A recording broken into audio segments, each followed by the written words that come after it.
The fiver Jack Grealish freed from the shackles of tactical diktats. It was a good evening in the Nations League for Harry Kane, who tripped over his own feet and nudged himself one goal closer to the increasingly meaningless all-time England scoring record. It was an even better evening for Aston Villa's Jack Grealish, back on the scene again after a year of having his style cramped at Manchester City. Freed from the shackles of tactical diktats, Villa Jack cavorted gaily on the left wing during a 13-minute cameo in which he set up the equaliser and teed up Kane for what surely would have been the winner had the striker not been in the process of tying his legs in knots again. Oh Harry. Oh Pep. Grealish has surely done more than enough to warrant a starting place against Italy on Saturday evening. By the fiver's reckoning, that means one of two things: he'll either be left on the bench again, the latest victim of Mason Mount's sinecure, or will be selected and stink the place out. Nothing personal, it's just the way these things pan out more often than not.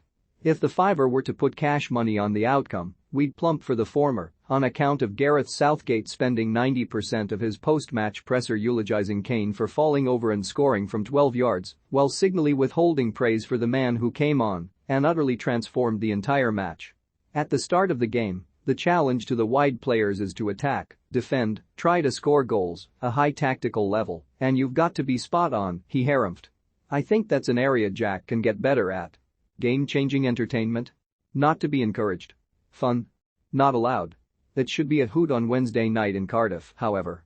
The Welsh are still attempting to process their new reality of no longer being required to bang on about 1958, Joe Jordan and Paul Bowden every 5 minutes, so Rob Page has given most of his first-choice team the evening off to work out some new World Cup-based conversational gambits. Most of the second string who got a run out for the defeat in Poland will get another chance, an opportunity of questionable value given Wales are already playing catch-up in Group A4, and they've lost all 8 of their previous matches against the Netherlands, who in turn are coming off the back of a 4-1 rout of Belgium. A fair chance of Wales being brought back down to earth with an unceremonious bump, then, though should the worst happen, good luck finding a supporter who isn't still too high on life to care. People might take it as a joke, but about 45, 50 minutes ago, I spoke to his representative, and they have offered him to us. Gareth Bale might be able to keep his Madrid Golf Club membership if Getafe chief suit Angel Torres isn't on a massive wind-up. Mind you, he was talking at an event to drum up publicity for their new kits. The hole in Austria's pitch, yesterday's quote of the day. Not to be a conspiracy theorist or anything, but exactly how far is Vienna from Plymouth? Jeremy Foxen. Richard Morris mentioning the film Best, yesterday's fiver letters, reminded me of a very strange experience I had back in 2003-ish. A friend was working on that movie and got me a role as London cop for a laugh. I'm most definitely not an actor. I was driving to a job in Rome and stopped off in the middle of the night at a hotel in Milan for a road break.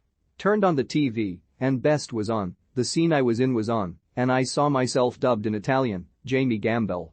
A quick report from the fantasy football leagues. The 1057 Pedants Trophy is unclaimed this year as the league only had 808 players. Please, for this gag to work, can people make more of an effort? Thanks.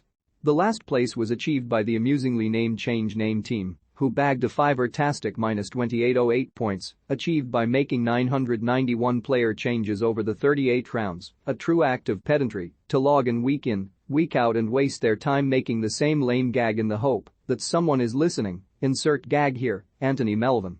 Send your letters to the .boss at The Guardian. And you can always tweet the fiver via @GuardianSport. Today's winner of our prizeless letter of the day is Anthony Melvin. Get your ears around the latest football weekly. And while we're at it, Max, Barry and the Pod Squad are shortly going back on tour. The last remaining tickets to live shows in June and July are available here. The trial of Sepp Blatter and Michel Platini over alleged corrupt payments has ground to a halt after the former FIFA president said he was too ill to testify. A big website exclusive reveals that serious concerns were raised about UEFA's safety and security department earlier this year when an English expert with decades of experience quit his role as a consultant for European football's governing body. With Netherlands potentially facing a Wales side consisting of 11 hungover bucket hats, Louis van Gaal has let captain Virgil van Dijk hit the beach early and will get experimental in Cardiff. Every player wants to play, he barked. If I can give them a chance in this match, then I will. Liverpool have laughed off a second bid of £30 million plus add-ons from Bayern Munich for Sadio Mane, having been told to stump up a club record 85 meters fat ones if they want to snaffle goal-guzzling Darwin Núñez from Benfica. Ben Garner has swapped his manager's gig at Swindon for one at Charlton. "We are obviously striving for a much better season," declared Ajax owner Thomas Sanjard, slightly ominously. Jimmy Floyd Hasselbank will not be swapping his manager's gig at Burton Albion for one at Barnsley. "It's always flattering to be approached by other clubs and be offered new opportunities," he cheered, slightly ominously. And after watching his Socceroos scrape through 2-1 against UAE, Graham Arnold couldn't give a flying one if critics think they'll get their flamin' backsides handed to them in the HRWC playoff against Peru. "The old Aussie DNA was backs to the wall," he roared. "We liked that.